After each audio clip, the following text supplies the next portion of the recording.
berbahagia. Selamat datang kembali di mata kuliah proses manufaktur. Setelah 2 minggu kemarin kita libur lebaran, tidak ada kuliah selama 2 minggu, kita akan memulai lagi kuliah dan melanjutkan materi yang tersisa. Jadi kita masih punya 2 materi dan kita masih punya 2 pertemuan untuk menyelesaikan materi tersebut. Nah, pada pertemuan kali ini kita akan membahas tentang proses manufaktur plastik. Nah, nanti pada bahasan kali ini kita akan mempelajari bagaimana material plastik itu diproses manufaktur untuk menghasilkan produk tentunya. Apa saja prosesnya, seperti apa saja karakteristik produknya, dan sebagainya. Oke, langsung saja kita lanjutkan.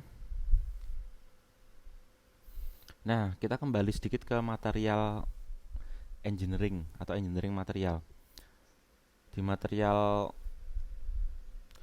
engineering atau material teknik ya, itu plastik merupakan sejenis dari polimer. Jadi dalamnya polimer itu ada termoplastik, termoset, dan elastomer. Nah, yang akan kita bahas kali ini untuk material yang termoplastik. Nah, kegunaan plastik. Plastik dapat dibentuk menjadi banyak variasi bentuk seperti produk molding, produk ekstrusi, produk film dan lembaran, lapisan insulasi pada kabel listrik, dan serat untuk tekstil. Nah, jadi plastik itu sangat luas kegunaannya. Dan proses manufakturnya itu karakteristiknya plastik itu bisa dibuat dalam mass production yang sangat banyak dengan kecepatan yang tinggi. Dan juga tentunya dengan biaya yang murah, sehingga di sekitar kita itu banyak sekali produk-produk yang materialnya dari plastik. Ya, kenapa? Karena prosesnya cepat, murah, dan juga bisa didaur ulang tentunya. Nah, tapi untuk daur ulangnya ya nanti untuk pastinya downgrade ya, karena ada limbah-limbah di sana. Oke, untuk material plastik sendiri bentuknya seperti ini, seperti pelet pakan ikan itu seperti ini, dan warnanya juga bervariasi. Tapi yang paling banyak digunakan adalah warna putihnya nanti. Kenapa? Karena warna putih ini warna dasarnya. Kalau nanti ingin diwarna yang berbeda, itu warna putih tetap dipakai, tetapi dicampurkan dengan beberapa material plastik dengan warna yang berbeda. Untuk keterangan warnanya ya nanti tergantung, semakin banyak putihnya warnanya semakin terang, atau semakin lemah ya warnanya ya. Misalkan merah dicampur dengan yang putih ini ya, nanti kalau merahnya ingin banyak ya nanti pelet yang merah ini lebih banyak campurannya. Setelah dicampur kemudian diproses dengan mesin manufaktur untuk membuat produk-produk plastik seperti ini.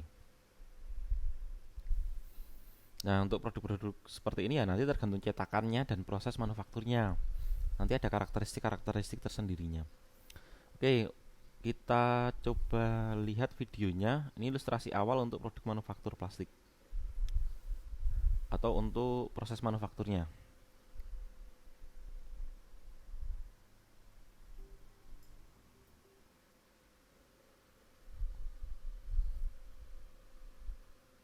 Nah, ini beberapa ilustrasi tentang proses manufaktur plastik. Nah, kira-kira mesinnya seperti ini dan prosesnya juga seperti ini. Nanti secara detailnya kan kita bahas satu persatu.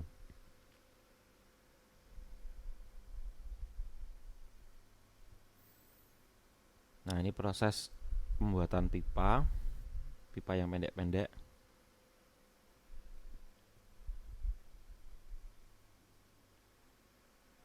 Selang. Nah, ini frame kacamata. Nah, yang pertama itu ada nanti proses injection molding.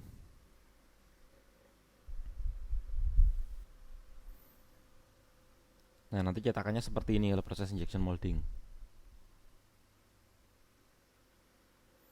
Nah, cara kerjanya nanti material plastik yang sudah dicampur itu dimasukkan ke sini, dialirkan oleh skru, dipanaskan, ini elemen pemanasnya. Nah, setelah cair dia disuntikkan ke cetakan, mengisi cetakan, dan didinginkan secara cepat oleh pendingin ini. Nah, kemudian setelah dingin mengeras nanti akan dikeluarkan dari cetakannya, dan seterusnya.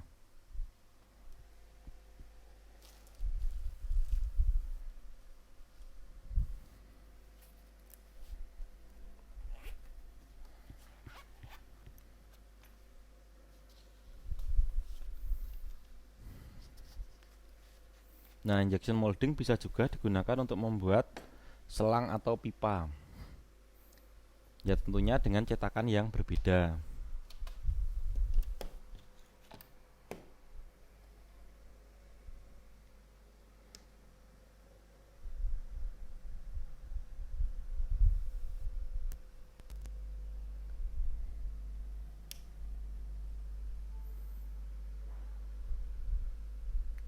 Nah, ini cetakannya ada di sini, kemudian didinginkan, ditarik, kemudian di sini dipotong. Kemudian nanti ada juga blow molding. Nah, ciri khas produknya seperti ini, seperti botol, kaleng plastik dan sebagainya.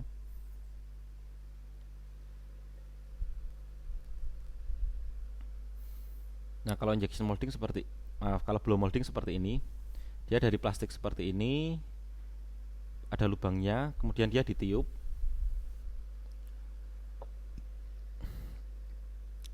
kemudian dibuka cetakannya, dia berbentuk seperti ini. Jadi ciri khasnya dia berongga ya, di dalamnya berongga.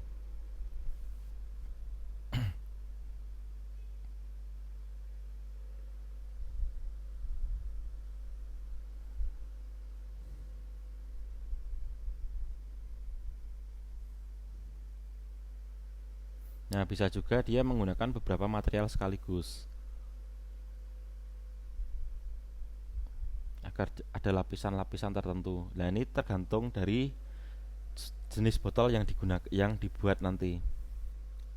Kalau dia perlu lapisan khusus ya berarti nanti menggunakan teknik yang seperti ini.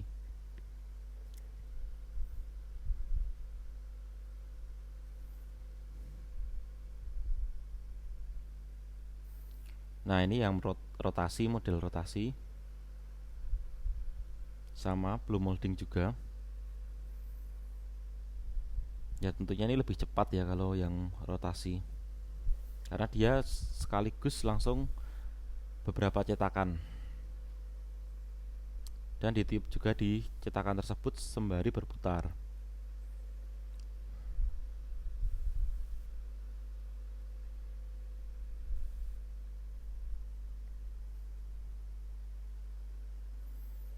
Nah, ini dibuat beberapa layer atau beberapa lapisan itu juga bisa.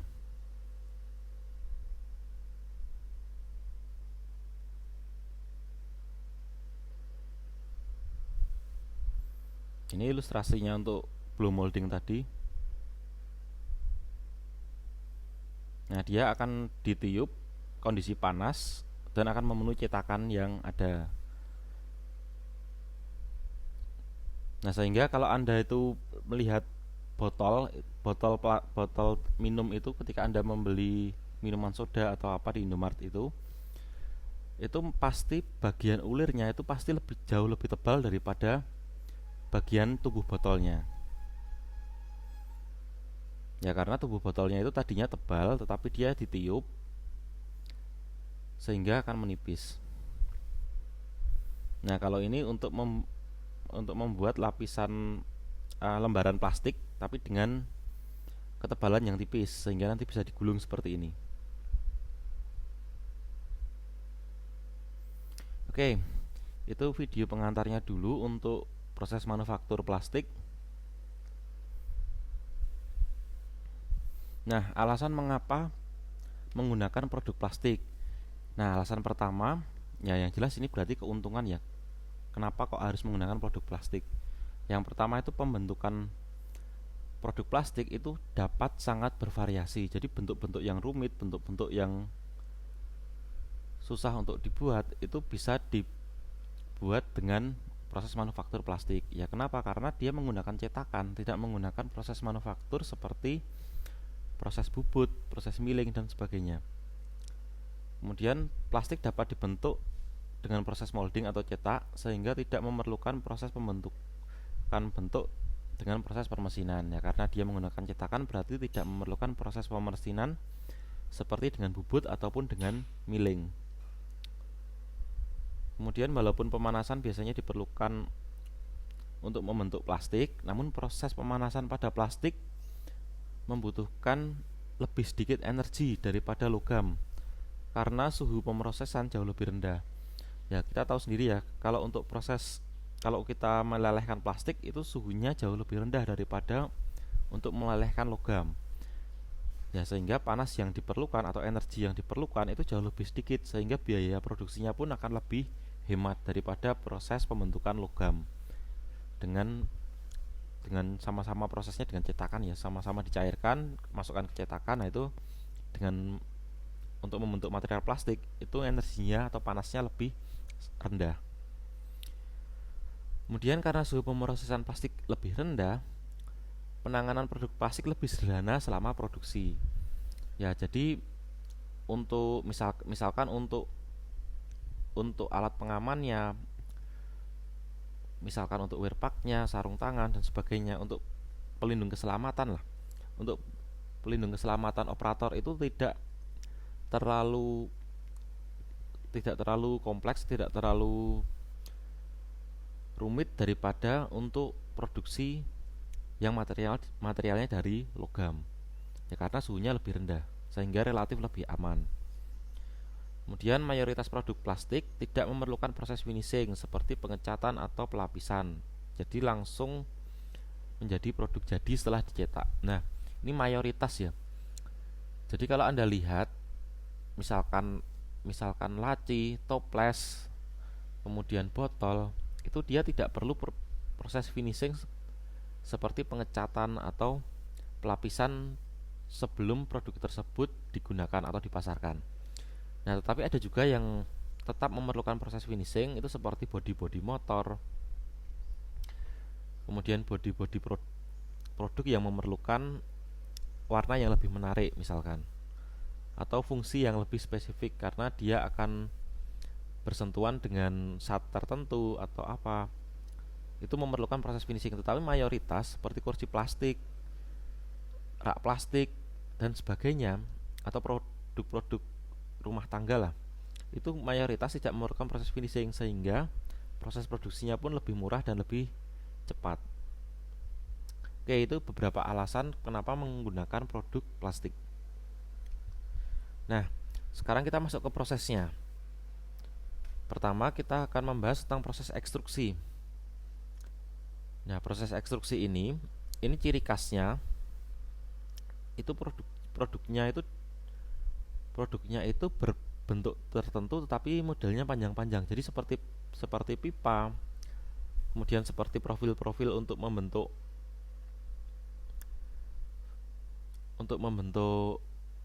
apa ya? Kalau Anda lihat kabel-kabel di rumah itu ada tempat kabel yang ditempel di dinding. Nah, itu merupakan profil tertentu yang nantinya dikerjakan dengan proses injection molding.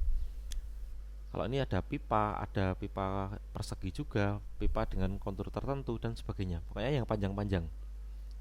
Tapi bisa juga dia pendek karena dia dipotong. Sebenarnya dia prosesnya itu diekstruksi secara panjang, kemudian dipotong pendek-pendek, itu juga bisa, tergantung dari fungsi produknya. Nah, untuk proses ekstruksi itu merupakan salah satu pembentukan dasar untuk logam, keramik, serta plastik. Nah, tapi di sini kita bahas untuk yang plastik ya.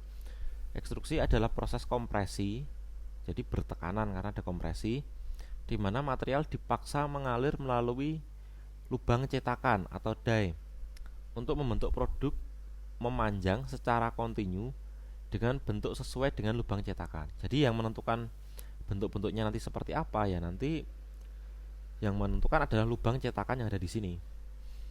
Nah, prinsipnya nanti ada hooper. Hooper itu tempat memasukkan material ya. Kalau di sini berarti material plastik yang berbentuk pelet plastik tadi. Nah, yang berbentuk seperti ini. Nanti komposisi warnanya tergantung perpaduan campurannya.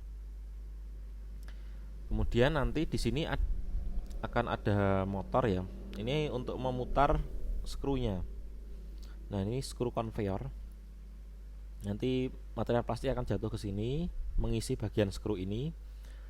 Kemudian skrunya akan berputar. Kalau skrunya berputar, material plastik di sini akan diarahkan maju, akan dibawa maju. Nah, sembari dia dibawa maju, di sini ada heater atau pemanas. Ada beberapa pemanas di sini.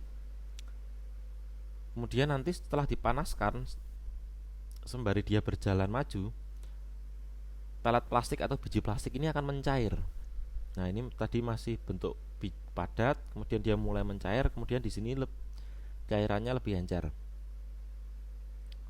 Kemudian nanti setelah cair di sini, ini bagian di sini skrunya itu akan mengepres maju, dia akan maju. Ada yang maju, ada yang tidak, tapi mayoritas itu akan maju. Untuk apa tujuannya? Untuk memberikan tekanan di bagian sini. Ini kan sudah plastik dengan bentuk cair. Nah, kemudian karena bentuknya cair, kemudian ini dipres maju, otomatis di sini akan keluar sesuai dengan bentuk cetakan yang ada di sini. Nah, karena plastik itu membekunya cepat, jadi ini nanti akan keluar di sini akan langsung beku, karena ya didinginkan dengan udara atau ada juga yang didinginkan dengan air, tergantung material plastiknya. Setelah keluar, itu akan membentuk profil seperti yang ada di cetakannya di sini. Kemudian didinginkan dan dipotong untuk membentuk profil tertentu ya, misalkan selang, pipa dan sebagainya. Oke, itu prinsip dasar untuk proses ekstruksi. Nah, komponen ekstruksi tadi sudah saya jelaskan. Ini ada hooper, heater untuk pemanas. Kemudian ini material plastik yang sudah leleh. Ini skrunya. Untuk tempatnya ini namanya barel. Kemudian ada breaker plate. Nah, ini untuk memecah aliran dari plastik yang sudah cair. Kemudian ini ada die-nya atau cetakannya. Nah, ini extruded ini nanti adalah produknya. Ini detail untuk skru konveyornya, kemudian ini detail untuk bagian die-nya ke belakang. Oh maaf, ke depan ya, die-nya ke depan. Nah, ini ada breaker plate dan sebagainya. Nah, cetakannya seperti ini. Nanti bentuknya ini ya tergantung dari bentuk produk yang akan dibuat. Nah, sebenarnya cetakannya itu hanya ini ya, hanya kotak ini ya. Ini nanti kotak ini bisa diganti-ganti, atau cetakan ini bisa diganti-ganti. Nanti misalkan diganti dengan bentuk lain, ini diganti dimasukkan, kemudian ini ditutup lagi. Nah, sudah bisa digunakan untuk produksi bentuk yang diinginkan. Oke. Nah, ini proses ekstruksi itu nanti dibagi lagi menjadi beberapa jenis proses. Yang pertama itu adalah produk profil solid.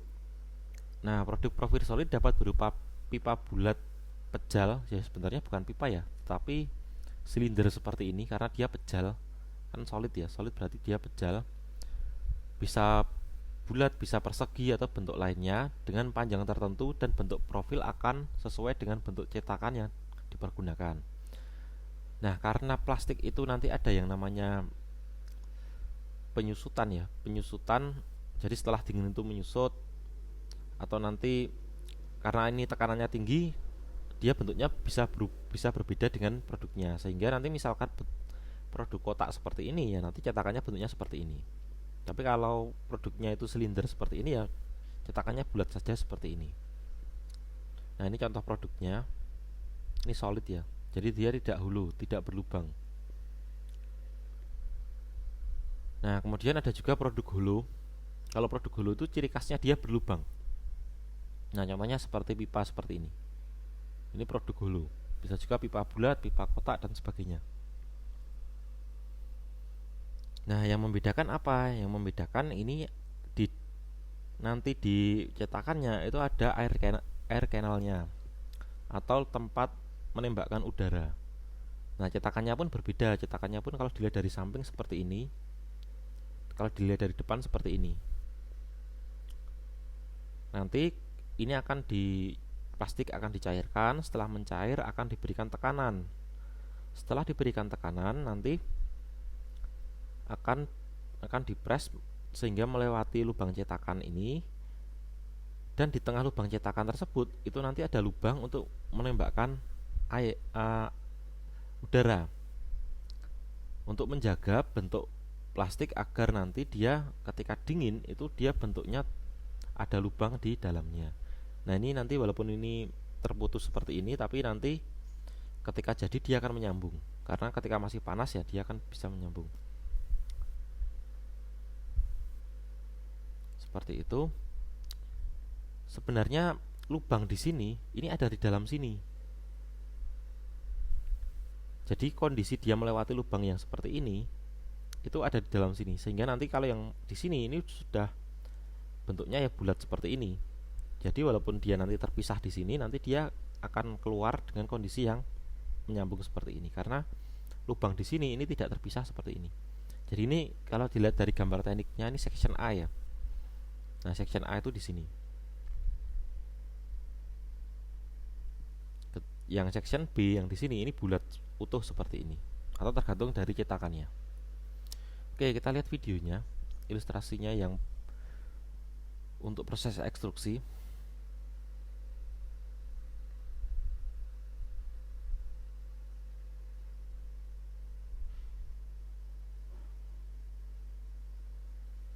Nah, ini mesinnya besar karena produknya juga besar. Nah, ini pemasangan cetakan. Kemudian ini di cetakannya juga ada pemanasnya untuk menjaga suhunya tetap terjaga. Ini awal settingnya ya. Ini membuat pipa yang besar sehingga mesinnya juga besar.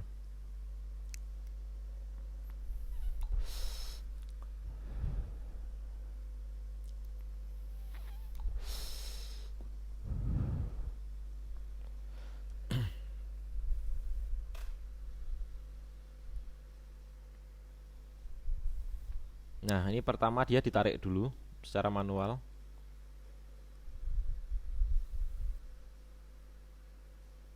Nah, ini akan ditarik melewati pendingin. Nah, pendinginnya ini digunakan air. Kenapa air? Ya karena pipanya tadi tebal dan besar. Jadi kalau pendinginnya yang mengandalkan udara, nanti dia tidak akan kuat untuk mendinginkan ketebalan dari pipanya ini. Sehingga nanti ini pendinginnya air, disemprot air seperti ini. Nah, ini ditarik konveyor ya. Setelah dingin ditarik konveyor.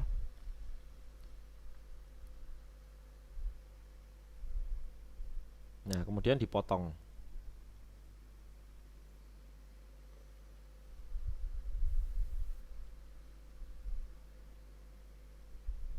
Nah, ini sudah dipotong.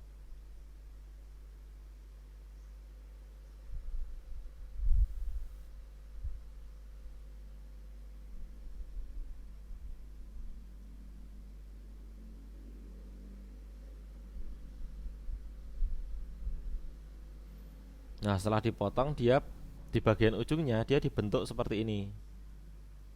Karena kondisinya masih panas sehingga dia masih bisa dibentuk. Tujuannya untuk menyambungkan ke pipa yang lainnya. Oke, itu gambaran untuk proses ekstruksi untuk produk yang berongga. Oke, proses ekstruksi ada juga yang proses pelapisan kawat. Nah, ini proses pembuatan kabel ya, simpelnya. Nah, pelapisan kawat dan kabel untuk isolasi ini, polimer dilelehkan dan diekstruksi ke kawat atau kabel dan ditarik dengan kecepatan tinggi melalui cetakan. Bersamaan dengan itu, udara di antara kawat dan polimer yang melapisi ditarik keluar untuk meningkatkan adhesi lapisan kabel dan kawat yang telah terlapisi, didinginkan dengan dilewatkan pada bak air. Nah, kalau untuk lapisan kabel ya di sini ada kabelnya dulu. Kabelnya bisa masih berupa kawat atau kabel-kabel kecil yang nanti akan dibungkus jadi satu. Kabel akan dilewatkan di sini.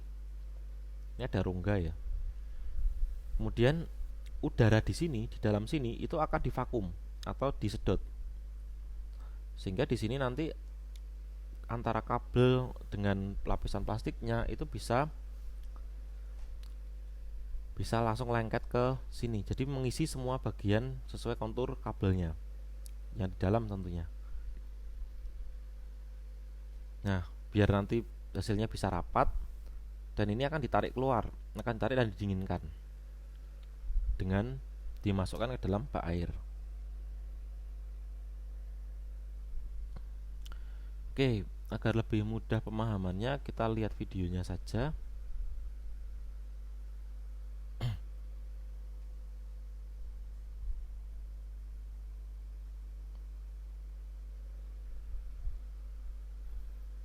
Nah, ini kawatnya atau bagian dalam kabelnya.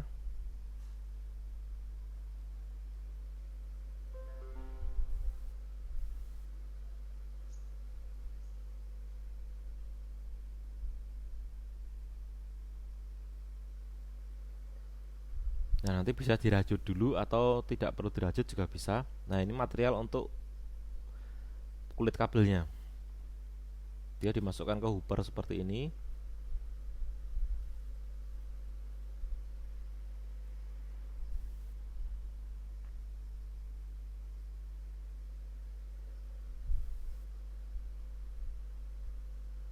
Untuk warnanya ya nanti tergantung pencampuran pelet plastiknya.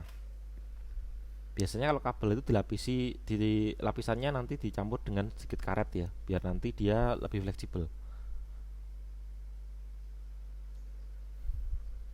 Nah, ini yang sudah jadi nanti dilewatkan ke bak air ini untuk mendinginkan.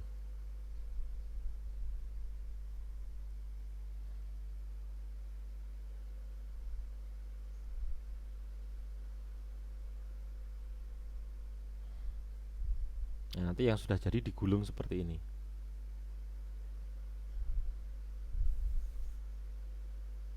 Nah, ini bisa juga beberapa kabel kecil dia dirajut dulu, kemudian nanti dilapisi agar jadi kabel yang lebih besar, tapi dalamnya nanti ada beberapa kabel kecil. Itu juga bisa. Oke, itu ilustrasi untuk proses manufaktur kabel dengan proses ekstrusi. Jadi bedanya sedikit saya ulangi lagi. Kabel dilewatkan di celah seperti ini, kemudian nanti ini akan diekstruksi untuk kulit kabelnya. Ini akan ditarik. Ini ada tekanan ke bawah ya, ada tekanan ke bawah agar nanti ini material pelapisnya bisa keluar. Nah, kemudian di dalam ruangan sini ini divakum udaranya atau disedot agar kabelnya itu bisa kulitnya bisa menempel di kabel ini dengan baik. Kemudian nanti ini ditarik, didinginkan lewat bak air, kemudian nanti digulung sudah jadi produk. Oke, kita lanjutkan.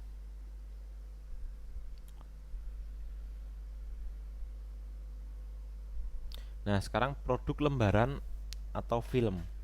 Jadi kalau lembaran atau film itu berbeda di ketebalannya. Kalau produk lembaran, jadi plastik itu masih dikatakan lembaran, itu ketebalannya antara 0,5 sampai 12,5 mm. Tapi kalau produk dikatakan film, itu berarti dia ketebalannya sudah di bawah 0,5 mm. Nah, itu baru dinamakan produk film. Jadi sebenarnya cuma plastik tapi tipis gitu aja ya. Nah, untuk prosesnya itu dibagi menjadi dua, slit die extrusion dan nanti yang kedua blue film extrusion. Nah, yang slit die extrusion itu merupakan proses ekstruksi konvensional menggunakan celah sempit sebagai lubang cetakan untuk menghasilkan produk lembaran film. Lembaran atau film. Jadi ini bisa digunakan untuk membuat produk lembaran atau produk film. Jadi tergantung nanti besar cetakannya seberapa dan menghasilkan produk dengan ketebalan berapa. Oke, ini videonya aja lumayan banyak, kita lihat dulu satu persatu.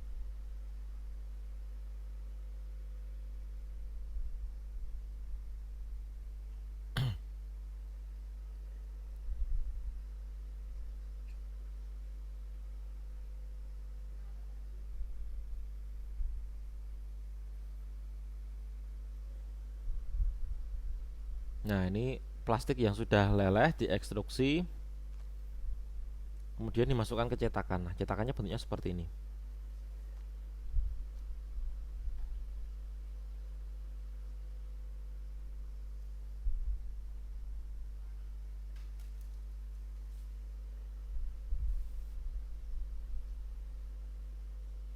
Nah, ini temperaturnya.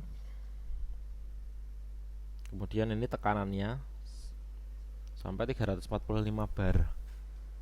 Nah, ini tergantung dari jenis material plastiknya.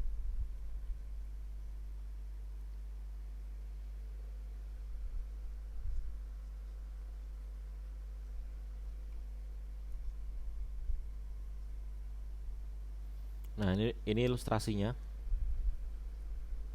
ketika dibuka bentuknya seperti ini.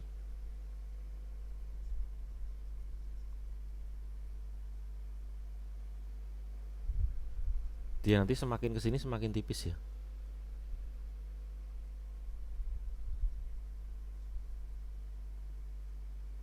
Materialnya masuk dari sini, kemudian nanti akan diratakan seperti ini dan akan didorong agar produknya bisa keluar.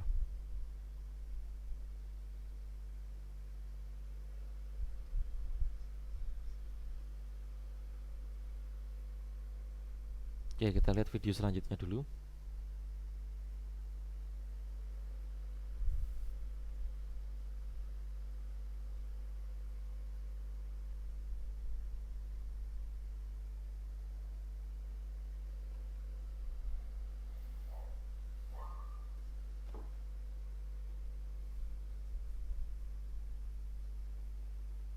Nah, ini gunanya, ini ada seperti baut, itu gunanya untuk mengontrol ketebalannya.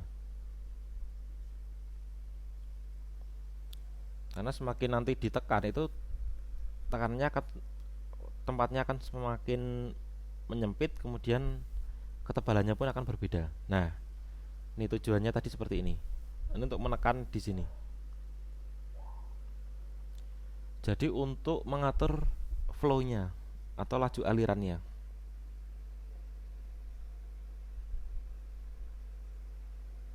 Nah, seperti ini. Ya nanti kalau settingannya ini tidak pas, nanti plastik di sini ketebalannya akan berbeda-beda.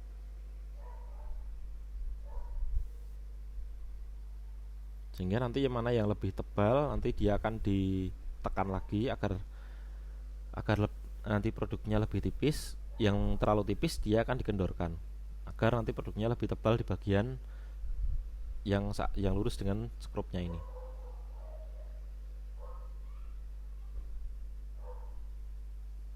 Seperti itu. Kita lihat video yang ketiga.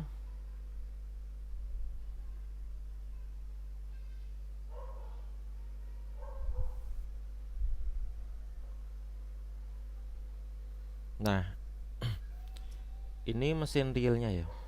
Kalau tadi di ilustrasi, sekarang ini mesin realnya.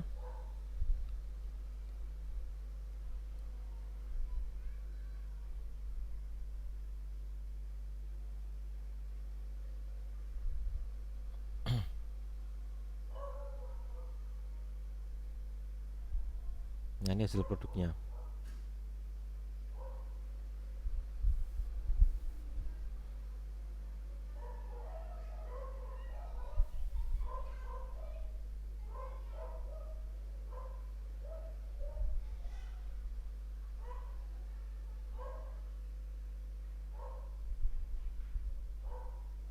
Nah, produk yang sudah jadi nanti akan dilewatkan di silinder seperti ini. Nah, ini juga untuk meratakan ukurannya.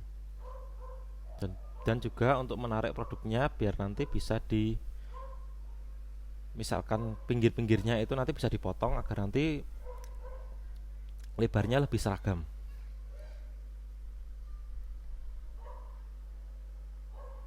Nah, seperti ini.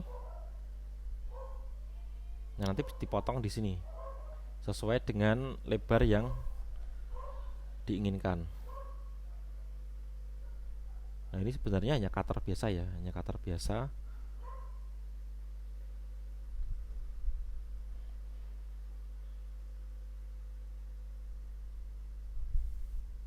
Nanti produk hasil jadinya itu bisa digulung atau mungkin dipotong menjadi lembaran-lembaran.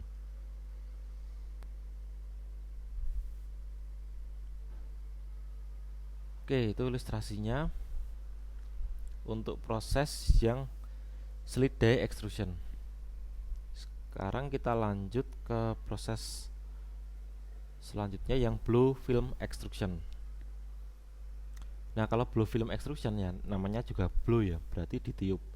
Proses blow film extrusion adalah proses membuat film polietilen tipis untuk pengemasan. Jadi kalau misalkan proses yang ini tadi yang slit die extrusion itu bisa digunakan untuk menghasilkan produk lembaran atau produk film. Tetapi kalau yang ini, yang blue film, itu hanya untuk membuat produk film. Nah, proses blue film extrusion adalah proses untuk membuat film polietilen tipis untuk pengemasan. Nah, jadi nanti prakteknya tuh produknya ini aplikasinya untuk kemasan. Ya seperti plastik-plastik yang Anda temui di pasaran itu ya. Bisa juga untuk polybag, pengemasan dan sebagainya. Proses ini menggabungkan ekstruksi dan meniup untuk menghasilkan tabung film tipis. Nah, jadi sebenarnya ini seperti ekstruksi pipa ya, seperti ekstruksi pipa.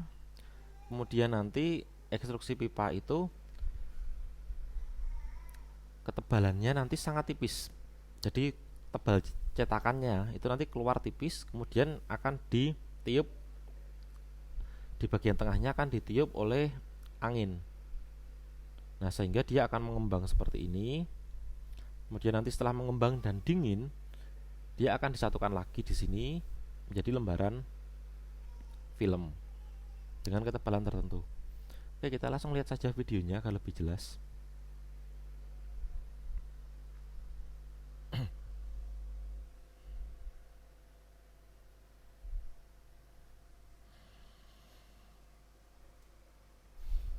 Nah, ini biji plastiknya sebagai material.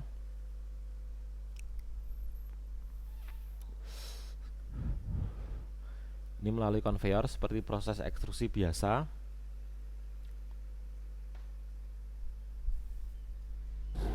Kemudian dipanaskan, dilewatkan cetakan, kemudian ditiup seperti ini. Kemudian di atas tuh berarti dia udah dingin ya, karena tadi ditiup. Kemudian dia dijadikan satu lagi seperti ini dan digulung.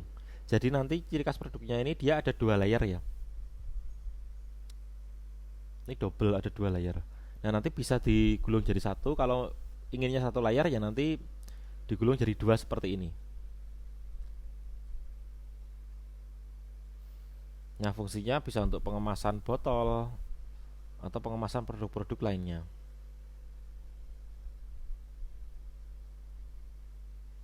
Nah, itu ilustrasinya. Oke, saya rasa yang ini sudah lumayan jelas ya. Oke, selanjutnya proses calendering. Nah, kalau proses calendering itu merupakan proses produksi lembaran dan film. Jadi bisa produk lembaran dan produk film dari karet atau termoplastik karet seperti PVC. Jadi ini nanti materialnya bisa karet atau termoplastik karet. Ini paduan dari termoplastik dan karet. Dalam prosesnya bahan baku awal dilewatkan melalui serangkaian roll untuk mengolah material dan mengurangi ketebalan ke ukuran yang diinginkan. Jadi intinya nanti dilewatkan ke roll-roll ini, dia dipanaskan, kemudian dilewatkan ke roll ini tapi tidak sampai mencair, dia hanya menjadi lunak saja. Saat lunak dia dilewatkan ke roll ini, kemudian nanti celah dari rollnya ini akan menentukan ketebalan dari produknya. Proses ini memerlukan peralatan yang mahal, tetapi tingkat produksinya tinggi, yaitu berkecepatan sampai 2 meter per sekon. Jadi untuk alat produksinya itu mahal, tapi kecepatannya tinggi, atau kapasitas produksinya nanti akan lebih tinggi. Kelebihan dari proses ini adalah menghasilkan permukaan produk yang baik dan akurasi ketebalan yang tinggi dalam memproduksi produk lembaran atau produk film. Jadi keunggulannya karena tadi mahal itu selain kecepatannya yang tinggi, karena mahal ya nanti pasti ada kelebihannya. Kelebihannya pertama kecepatan produksinya tinggi, kapasitas produksinya tinggi. Kemudian permukaan produknya itu lebih baik dari proses yang sebelumnya, dan juga akurasi ketebalannya itu juga akan lebih baik daripada proses yang lain. Bisa untuk memproduksi produk lembaran atau produk film. Kemudian produk plastik yang dibuat dengan proses calendering meliputi lapisan lantai PVC, tirai shower, taplak meja vinil, perahu karet, serta mainan lainnya. Ini ya untuk produk-produknya. Tirai shower itu ya kalau di Indonesia jarang ya pakai ya. Kalau di luar negeri kan banyak yang pakai tirai shower. Kemudian pelapis lantai, taplak meja yang dari vinil itu, taplak meja yang dari plastik itu, kemudian perahu karet serta mainan anak lainnya. Jadi seperti kolam karet itu juga dengan proses ini. Itu untuk calendering. Oke, kita masuk ke proses selanjutnya yang sekarang proses injection molding. Nah, ini yang paling luas atau paling banyak digunakan untuk memproduksi produk plastik. Dari otomotif, kalau smartphone mungkin dulu ya. Sekarang mungkin beberapa juga masih ada smartphone yang ada bahan polikarbonatnya. Kemudian produk-produk rumah tangga seperti keranjang, tong sampah, kursi, dan lain sebagainya. Nah, proses injection molding itu adalah proses pemanasan polimer hingga mencair dan dipaksa mengalir di bawah tekanan tinggi ke dalam rongga cetakan. Nah, bedanya ini ya, ke dalam rongga cetakan. Cetakannya bentuknya adalah rongga. Kalau yang tadi itu hanya dilewatkan ke cetakan, lalu sudah jadi produk. Kalau ini dimasukkan ke dalam rongga cetakan dan didinginkan dengan cepat agar memadat. Kemudian proses injection molding itu menghasilkan komponen diskrit. Maksudnya apa diskrit? Ya maksudnya dapat dihitung ya. Berbeda dengan proses ekstruksi seperti pipa. Nah, pipa kalau dipotong ya nanti jadinya diskrit. Tetapi kalau dia asumsinya tidak dipotong panjang terus, nah nantinya kan hasilnya tidak diskrit. Jadi kalau ini lebih diskrit ya. Yang hampir selalu langsung menjadi produk jadi atau tanpa proses finishing ya, kecuali bumper mobil atau produk eh, produk bodi motor atau produk lainnya yang memerlukan proses finishing seperti cat. Waktu siklus produksinya biasanya dalam kisaran 10 hingga 30 detik. Meskipun siklus 1 menit atau lebih lama tidak jarang untuk komponen berukuran besar. Nah, jadi yang menentukan siklusnya itu adalah ketebalan produknya, ukuran produknya dan sebagainya. Semakin tebal dan semakin besar itu nanti proses siklusnya akan lebih lama karena proses pengisian cetakannya juga lebih lama, proses pendinginannya juga lebih lama. Kalau produknya itu tipis kecil ya itu cepat, seperti sendok bebek itu, nah itu proses produksinya lebih cepat. Kemudian cetakan injection molding itu memungkinkan terdapat lebih dari satu cetakan produk di dalam satu molding. Jadi kalau sendok bebek itu kan produknya kecil, itu Anda membayangkannya tidak satu persatu dicetak ya, tapi sekali cetak itu langsung 6, 10 atau sebagainya, tergantung dari ukuran cetakannya. Sehingga beberapa produk dapat dihasilkan secara sekaligus dalam satu siklus cetak. Oke, ini contoh produknya. Nah, ini proses injection moldingnya. Mesinnya secara real bentuknya seperti ini. Nah, ini kalau ditelanjangi ya, kalau dibuka covernya nanti bentuknya seperti ini. Tapi ini dibalik ya. Jadi lihatnya dibalik. Ini itu di sini. Jadi diputer lihatnya. Nah, secara unit itu ada injection unit dan ada clamping unit. Yang injection unit ini fungsinya adalah untuk melelehkan biji plastik atau pelet plastik dan juga mengisi cetakan yang ada di sini. Memberikan tekanan kepada plastik yang sudah cair untuk dapat masuk ke dalam cetakan yang ada di sini. Kemudian ada juga clamping unit. Nah, clamping unit ini tempat meletakkan cetakan dan menggerakkan mekanisme cetakan.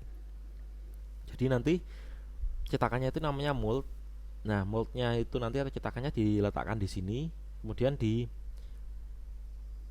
dibaut ya di sini, bisa dibaut atau diklem di bagian di sini. Kemudian ini nanti cetakannya bisa dibuka. Nah, yang untuk membukanya itu namanya clamping unit. Nah, ini nanti ada silindernya. Ini bisa silinder, bisa motor dengan ulir dan sebagainya. Di sini ada pemandu nanti agar gerakannya presisi. Ya, tentunya nanti besar kecilnya power yang digunakan di sini ya tergantung dari kapasitas besar cetakan yang bisa dimasukkan di mesin ini.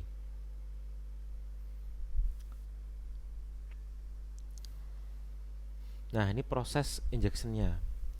Nah, proses injection di sini ini nanti skru akan berputar seperti extrusion tadi ya. Biji plastiknya akan terbawa maju, dipanaskan, di sini menjadi cair, dan nanti untuk memasukkan di dalam cetakan ini akan maju, skrunya akan maju untuk memberikan tekanan lebih agar bisa memenuhi cetakan ini. Jadi pertama seperti ini sudah kondisi cair, sudah mulai siap mengisi, kemudian ini akan memberikan force atau memberikan tekanan maju. Plastiknya tertekan dan mengisi cetakan. Kemudian silindernya akan mundur seperti ini. Ini tidak tersedot ya karena di sini di dalam cetakan itu nanti lebih dingin, jadi lebih cepat beku. Jadi tidak akan tersedot material di sini karena material di sini sudah beku, material plastiknya. Kemudian setelah didinginkan, setelah beku, itu nanti cetakannya akan membuka dan produk plastiknya akan jatuh. Nah, ini untuk lebih detail di dalam cetakannya. Nanti setelah produknya masuk di sini, cairan plastiknya didinginkan. Nah, mendinginannya dengan air, tetapi tidak diguyur. Jadi di dalam cetakan itu ada water canal.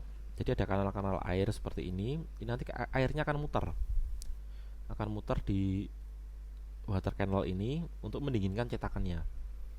Nanti setelah dingin, cetakannya akan membuka dan ada mekanisme pendorongnya seperti ini, namanya ejector, pin ejector untuk mendorong produknya agar mau keluar dari cetakan. Nah, nanti biar produknya ini tidak terjepit di cetakan, itu biasanya karakteristik dari produk injection molding itu bentuknya adalah tirus. Jadi ini sebenarnya tirus, ada konturnya tirus, tidak datar. Walaupun dia hanya 0, berapa derajat atau 1 atau 2 derajat, tapi dia bentuknya tirus. Jadi kalau Anda perhatikan, itu misalkan ada gelas dari plastik, itu tidak mungkin bentuknya tidak tirus. Walaupun sangat kecil, itu bentuknya pasti tirus. Oke, ini plate moldingnya. Nah, plate molding di sini ini tadi yang model 2 plate, yang ini yang model 3 plate. Nah, untuk model 3 plate ini biasanya digunakan untuk produk agar proses finishing itu lebih minimal. Nah, jadi kalau produknya seperti ini misalkan. Nah, ini kan produknya nanti perlu sedikit proses finishing karena kita harus memotong di sini ya. Ini sisa runnernya, sisa plastiknya ini harus kita potong agar produknya bisa terpisah antara produk A, produk B dan sebagainya. Tetapi kalau yang model triplet seperti ini nanti sisa produknya atau sisa runnernya ini nanti akan terpotong dengan sendirinya karena ini berada di plate yang berbeda. Jadi ketika cetakannya membuka, ini akan tertarik dan ini akan langsung terpotong sehingga produknya langsung jadi. Nah, kemudian untuk model sistem injektor atau untuk unit injectionnya itu ada beberapa jenis. Yang pertama seperti ini, satu skru, dia fungsinya bisa untuk mengantarkan, ini bisa berputar mengantarkan cairan plastik ke sini, dan nanti untuk mengisi cetakan ini bisa maju sendiri. Kemudian ada juga yang modelnya skrunya sendiri, kemudian untuk mendorong material masuk ke cetakan ada pluggernya sendiri, seperti ini juga ada. Jadi yang mendorong itu piston yang ini. Tapi yang model seperti ini skrunya tidak maju mundur, dia hanya berputar saja. Nanti yang memberikan tekanan yang bagian ini. Kemudian ada juga yang dia tanpa skru, jadi langsung dengan plugger seperti ini, tapi pluggernya besar. Itu juga ada. Tapi yang paling umum itu yang seperti ini. Oke, kemudian model yang clamping unit itu juga ada bermacam-macam mekanisme. Ada yang pertama itu ada mekanisme yang bentuknya linkage seperti ini, model link, crosslink ya ini ya, karena bersilangan. Jadi ketika dia menutup itu seperti ini, kemudian ketika dia membuka nanti pistonnya akan mundur dan ini akan membuka seperti ini. Jadi ini untuk pemegangnya. Kemudian ada juga yang model seperti ini. Ini ya sama ya seperti yang sini. Oke. Ini ada sedikit hitung-hitungan. Jadi nanti di produk plastik itu ketika kondisi cair di dalam cetakan, kemudian dia didinginkan dengan cepat, ya tentunya dari panas ke dingin itu nanti akan ada penyusutan material. Nah, penyusutan itu namanya shrinkage. Nah, namanya shrinkage, nanti ada persamaan untuk menghitung shrinkage tersebut. Nah, persamaannya sangat sederhana. Nah, ini ada DC. DC itu adalah dimensi cetakan, satuannya dalam milimeter. Kemudian ada DP. DP itu adalah dimensi produknya. Kemudian ada S. S itu adalah koefisien penyusutan. Rumusnya ya DC sama dengan DP ditambah DP kalikan dengan S atau koefisien penyusutan. ini ditambahkan ya, kemudian ditambahkan lagi dengan dp dikalikan koefisien penyusutan yang dikuadratkan. Jadi cuman dp kemudian ditambah dp kali s kemudian ditambah dp kali s kuadrat. Sederhana ya. Untuk koefisien penyusutan s-nya ini tergantung dari jenis materialnya. Misalkan material ABS itu koefisien penyusutannya adalah 0,006, satuannya dalam milimeter. Kemudian ada untuk nilon itu 0,02, polikarbonat 0,007 dan sebagainya. Nah, nanti kalau misalkan di soal, di ujian atau di kuis ya, ini pasti diketahui. Nah, ini sebenarnya fungsinya untuk apa sih di dalam proses produksi plastik? Jadi, ketika kita ingin memproduksi sebuah produk plastik, itu kita akan menggambar produknya dulu, bentuk produknya seperti apa. Nah, karena itu gambar teknik ya tentunya di sana nanti akan ada dimensi atau ukurannya, dimensi produk. Nah, agar dimensi produk itu nanti jadinya real ketika sudah diproduksi, itu sesuai dengan harapan, berarti kita harus menyesuaikan dimensi cetakan yang harus dibuat itu seberapa. Cara menghitungnya ya dengan rumus ini.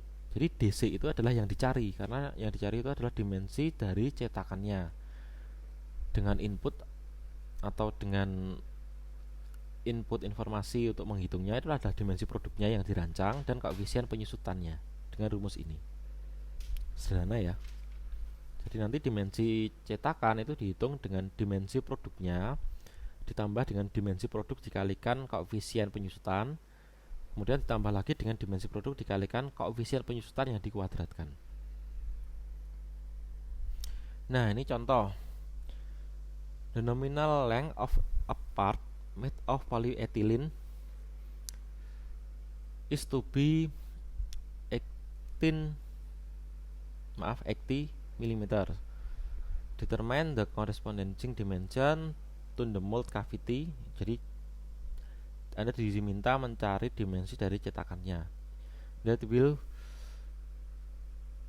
compensate for shrinkage. Jadi untuk mengompensasi penyusutan yang akan terjadi. Jadi ada sebuah produk, materialnya polyethylene, dimensinya adalah ini misalkan panjangnya ya, atau lebarnya itu adalah 80 mm. Kemudian Anda diminta menentukan dimensi cetakannya yang mengkompensasi penyusutan yang akan terjadi. Nah, tentunya nanti cetakan itu lebih besar ya. Kalau kita lihat rumusnya di sini, ini kan ditambah dan ditambah. Dimensi produknya ditambah dan ditambah lagi. Jadi cetakannya itu akan lebih besar dari dimensi produknya walaupun selisihnya sangat sedikit. Oke, langsung kita kerjakan saja. Solusi. Ya, ini rumusnya ditulis dulu, dimensi produknya dimasukkan ke sini, ini kan dp ya, dp, dp, dp. Kemudian koefisien penyusutannya polyethylene, kita cari polyethylene. Nah, ini polyethylene, shrinkage-nya adalah 0,025, koefisien shrinkage-nya. Berarti 0,025 digantikan s di sini, jadinya di sini ini dikalikan, kemudian ini dikuadratkan dulu baru dikalikan. Hasilnya adalah 80 ditambah ini setelah dikalikan 2 mm ditambah 0,05 mm. Hasilnya adalah 82,05 mm. Ini untuk dimensi dari cetakannya. Oke, sangat sederhana. Kemudian proses selanjutnya adalah compression molding.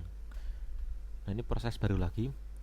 Compression molding merupakan proses pencetakan yang banyak digunakan untuk plastik termoset yang memanfaatkan panas untuk melelehkan material dan tekanan untuk membentuk produk. Jadi materialnya akan dilelehkan dan diberikan tekanan untuk membentuk produk. Aplikasi compression molding juga termasuk untuk membuat ban karet dan berbagai komposit matriks polimer. Jadi kalau ban karet itu menggunakan compression molding. Ya, ini berarti karena compression berarti tekanannya lebih tinggi daripada yang injection tadi. Dan juga nanti ini lebih banyak ke material yang seperti plastik ya, atau paduan. Dan juga nanti untuk kerapatannya dia juga lebih tinggi harusnya, karena nanti tekannya lebih tinggi. Oke, ini untuk prosesnya. Nah, di sini itu material yang dimasukkan itu bentuknya tidak cair ya, tapi bentuknya padat. Jadi material padat dia akan dimasukkan ke dalam cetakan seperti ini. Kemudian cetakannya akan menutup dan memberikan tekanan. Kemudian akan dipanaskan. Jadi diberikan tekanan dan diberikan suhu yang tinggi. Jadi nanti material yang padat ini akan meleleh dalam cetakan. Kemudian akan ditunggu hingga dingin atau didinginkan. Setelah dingin dia akan dikeluarkan dari cetakan melalui pin ejector seperti ini. Nah, contoh-contoh produknya seperti ini, seperti sepatu boot, kemudian komponen-komponen elektronik yang dia lebih keras. Nah, ini komponen-komponen lainnya. Oke, langsung saja kita lihat videonya untuk lebih memperdalam pemahaman kita.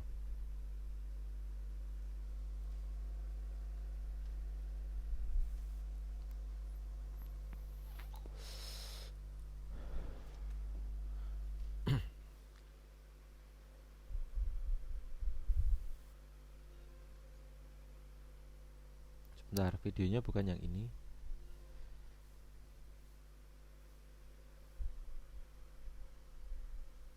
Nah, yang ini.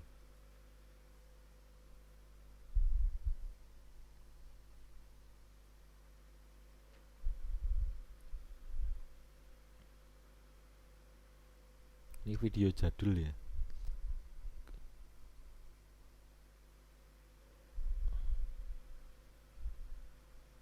Nah, ini materialnya, dia masih bentuk padat. Ini dipotong dulu.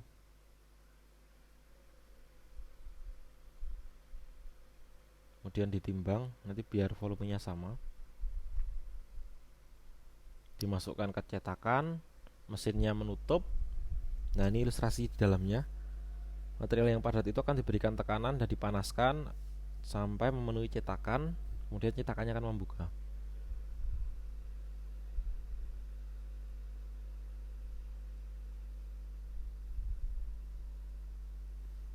Diberikan tekanan dan dipanaskan. Kemudian didinginkan.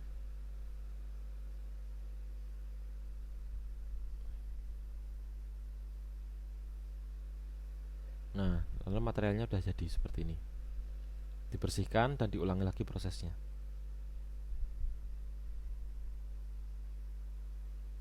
Nah, nanti sisa-sisa plastiknya dia dibersihkan. Oke, kira-kira seperti itu untuk ilustrasinya. Nah, kemudian ada juga transfer molding. Kalau transfer molding itu nanti prosesnya materialnya padat seperti ini, dimasukkan ke dalam cetakan. Kemudian ada transfer arm ini akan menekan bagian materialnya ini. Kemudian ini kondisinya panas ya. Karena panas ada tekanan, yang tadinya di atas dia menjadi di bawah seperti ini. Karena ini kan meleleh dan dipaksa masuk ke dalam cetakan. Diberikan tekanan, dipanaskan, cetakannya penuh. Kemudian nanti ini didinginkan. Setelah dingin, cetakannya akan membuka. Dan produknya didorong oleh pin ejector. Jadi produknya sudah jadi. Nah, bisa juga yang model seperti ini, materialnya dimasukkan, kemudian dia akan ditekan dan dipanaskan sehingga mengisi celah cetakan. Kemudian cetakannya membuka dan produknya didorong oleh pin ejector. Ya, sederhana ya transfer molding. Kemudian ada juga yang namanya blow molding.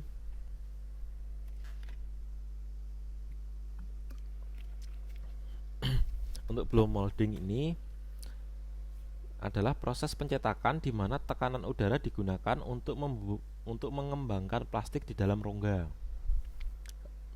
cetakan. Proses ini khusus untuk membuat plastik berongga dengan dinding tipis seperti botol dan wadah serupa. Nah, ini contoh produknya, mayoritas botol. Prosesnya ini material yang sudah ada lubangnya seperti ini dimasukkan ke dalam cetakan, cetakannya menutup, seperti ini menutup lubang yang ada di atasnya. Kemudian blue pin ini akan mengalirkan udara ya bertekanan, kemudian ini juga dipanaskan ya di dalam ini. Jadi material yang keluar di sini itu kondisinya panas. Nah, karena plastik panas itu lentur ya berarti dia akan mengembang.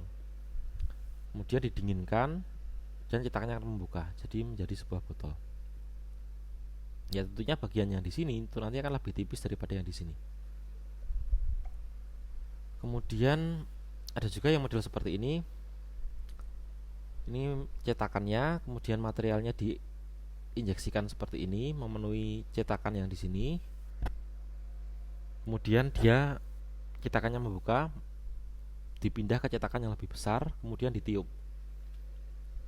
Setelah ditiup dia mengembang memenuhi cetakan yang berikutnya ini. Cetakannya membuka dan dia produknya sudah jadi. Oke, langsung saja kita lihat videonya untuk semakin memberikan pemahaman.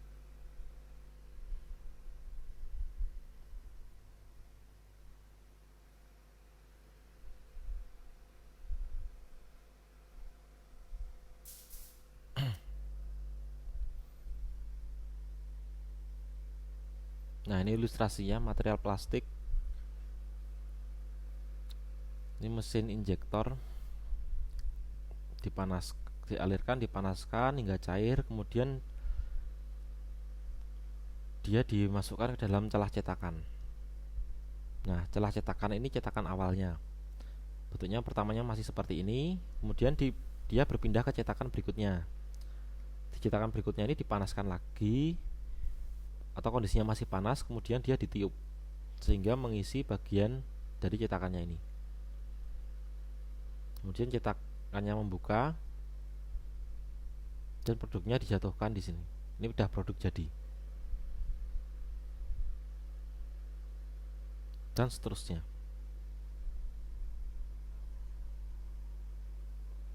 Oke, ini hanya mengulangi saja ya. Oke, itu untuk blow molding. Nah, kemudian ada juga untuk rotational molding. Nah, rotational molding itu merupakan proses molding yang menggunakan gravitasi, di mana cetakan yang berputar untuk mencapai bentuk yang berungga. Dan disebut juga dengan roto molding. Ya, karena nanti akan ada rotasional. Maaf, ini tadi rotational molding ya. Rotational molding merupakan alternatif dari blow molding yang menghasilkan produk dengan rongga yang besar. Nah, jadi bedanya kalau rongga di sini besar, ini seperti tong sampah yang besar-besar itu. Untuk prosesnya seperti apa? Ya, prosesnya seperti ini. Jadi nanti material itu dimasukkan ke dalam cetakan, kemudian dipanaskan dan dia diputar ke segala arah. Setelah itu dia didinginkan, kemudian cetakannya membuka dan menjadi sebuah produk. Jadi dia menggunakan momen, jadi kan terlempar ke segala arah ya. Nanti karena diputar terlempar ke segala arah, dia akan menempel ke dinding-dindingnya ini dan akan menimbulkan rongga. Nanti hasilnya seperti ini. Kita lihat videonya langsung saja.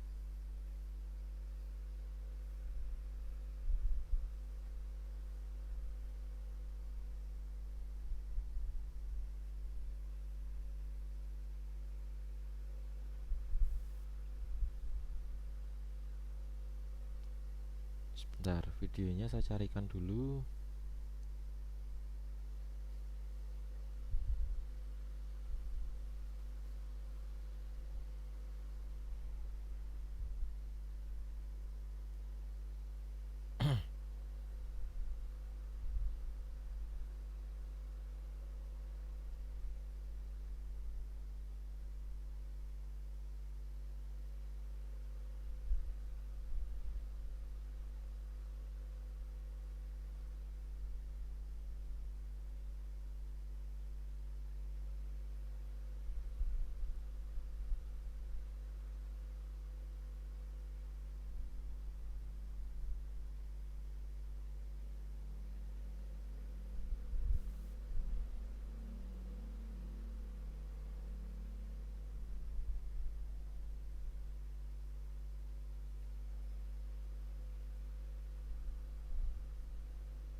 Nah, ini untuk rotational molding.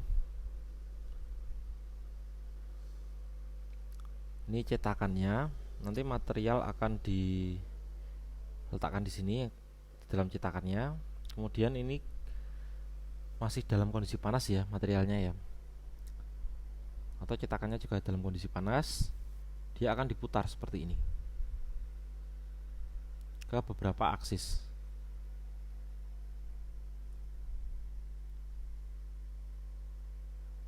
Nah, secara sekaligus. Jadi perputarannya itu ke beberapa aksis secara sekaligus. Nah, dia akan mengisi permukaan dari cetakannya ini. Nah, dia akan membentuk seperti ini, membentuk lapisan di dinding cetakannya. Nah, sampai jadi seperti ini.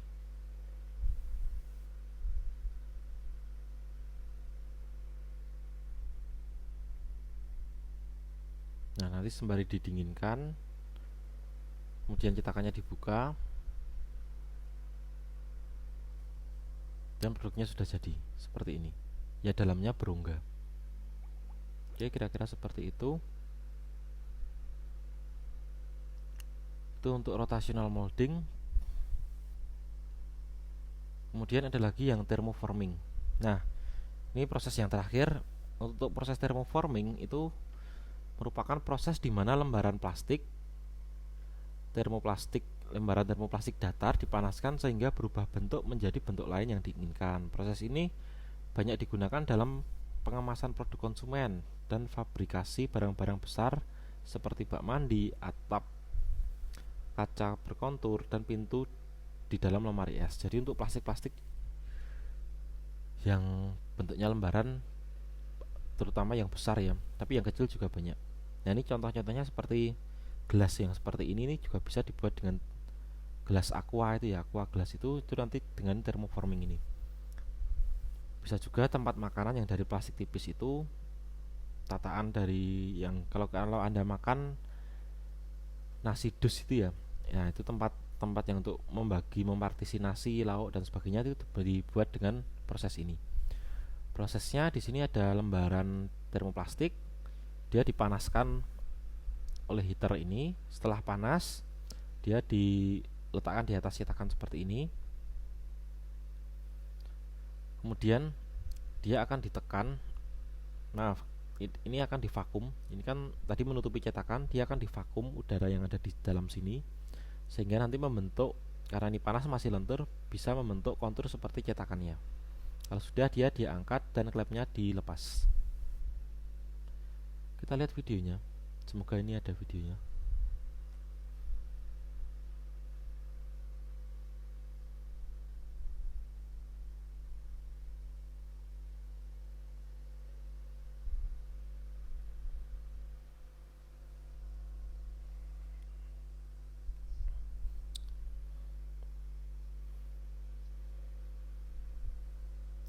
Nah, ini material plastiknya, plastik tipisnya dipanaskan, kemudian nanti dia akan divakum, ditempelkan di cetakan dan akan disedot. Udara yang ada di cetakan itu akan disedot. Kemudian didinginkan dan dia sudah jadi. Sesimpel itu. Dia akan mengikuti kontur dari cetakannya. Nah, bisa juga prinsipnya yang seperti ini. Diletakkan di atas cetakan, kemudian cetakannya akan naik seperti ini. Kemudian vakumnya akan aktif dan menyedot sehingga nanti akan menempel seperti ini sesuai dengan bentuk cetakannya.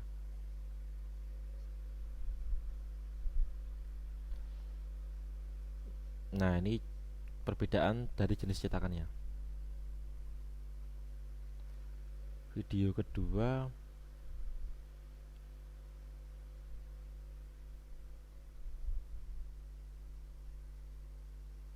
Nah, ini realnya ya. Nah, ini sudah dipanaskan, diletakkan di atas cetakan, cetakannya naik dan dia akan divakum. Nah, ini materialnya, cetakannya naik dan dia akan divakum.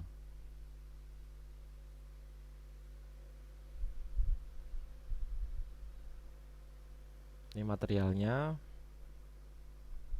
cetakannya naik dan dia akan divakum. Oke, kira-kira seperti itu. Oh, ini ada proses lagi. Ini cetakannya yang dari atas.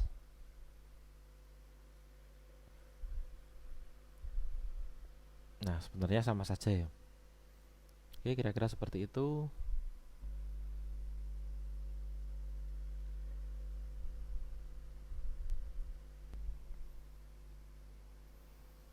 Oke, selanjutnya ini materi kita sudah selesai.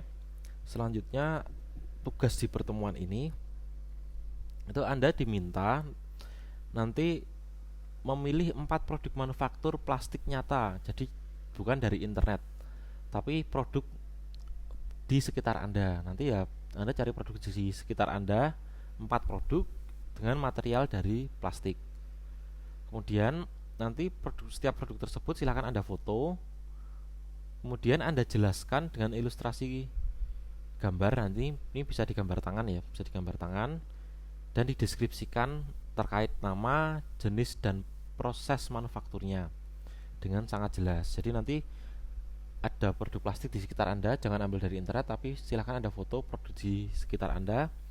Kemudian nanti jelaskan terkait namanya apa, jenis dan prosesnya seperti apa, proses manufakturnya dengan sangat jelas. Nah, nanti kalau silahkan Anda ilustrasikan dengan gambar, nanti gambarnya bisa di kertas yang berbeda juga boleh, nanti digambar secara manual, diilustrasikan. Nah, nanti setiap mahasiswa tidak boleh menggunakan produk yang sama. Kemudian deskripsi setiap produk dengan proses manufakturnya, juga menyertakan tentang apa keunggulan dan kekurangan dari masing-masing proses tersebut. Jadi misalkan Anda, ini salah satu contoh ya, ada produk plastik misalkan cas HP, cas smartphone, casingnya ya. Nah, nanti Anda foto, kemudian Anda jelaskan nama produknya apa, jenis proses manufakturnya apa, kemudian Anda ilustrasikan proses manufakturnya itu seperti apa. Nah, itu baru satu produk ya. Nanti ada 4 produk, Anda jelaskan seperti itu. Dan Anda jelaskan juga masing-masing keunggulan dari dan kekurangan dari masing-masing proses yang digunakan untuk membuat produk yang Anda pilih tadi. Oke, nanti silahkan Anda, kalau yang di ilustrasinya bentuknya adalah gambar manual, itu nanti bisa Anda foto dalam format PDF bersama dengan deskripsinya. Deskripsinya boleh diketik, itu nanti ditulis tangan juga boleh.